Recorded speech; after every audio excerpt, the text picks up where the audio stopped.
By popular demand, we're going to learn what the difference between keg and cask is, and Craig is the man to show us.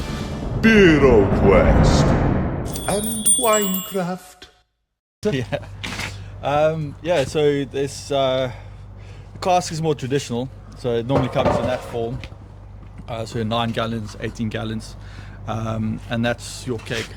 So if you look at a cask, you'll see that it's open and you normally fill it from one side, whereas keg's almost like a sealed unit. So where I say cask is a more traditional product is where we brew the beer. There's a little bit of yeast left in after fermentation, which goes into the cask, and then we add something called a priming sugar. So that basically, the last little bit of yeast left in there will then eat that little bit of sugar. Once it's sealed, that sugar then creates energy and then naturally creates CO2 or life in the beer. So cask beer, people say is flat, but it's technically not flat. It's just got a lower CO2 level into it.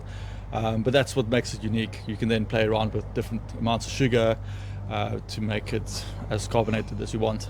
And then it's obviously served on the traditional way, where it needs to be on its side for at least 24 hours. And that then, all the yeast then drops towards the bottom of the barrel, and then you tap it and then serve it, and then you get your clear beer.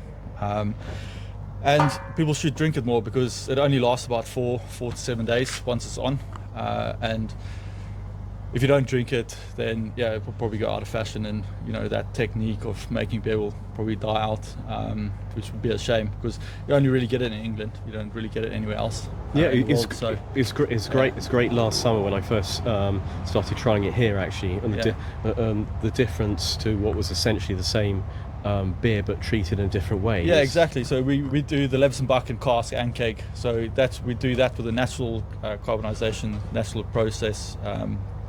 Where it just eats its own sugar and then you pour it, and then in keg we basically carbonate in tank. So we drop all the yeast out, we don't add anything else into it, and then we force CO2 into the beer, so through a small which is called a carb stone, small bubbles, really fine bubbles, and then you force that into the beer, and then you put that beer into a keg, which is a sealed unit.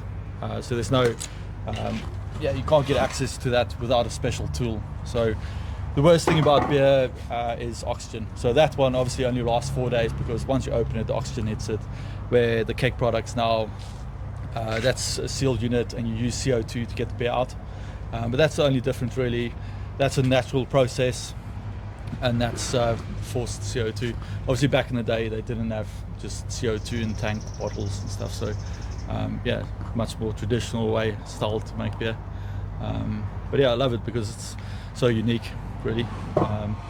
That's basically the two difference. You guys are happy with that? Yeah, fantastic, Craig.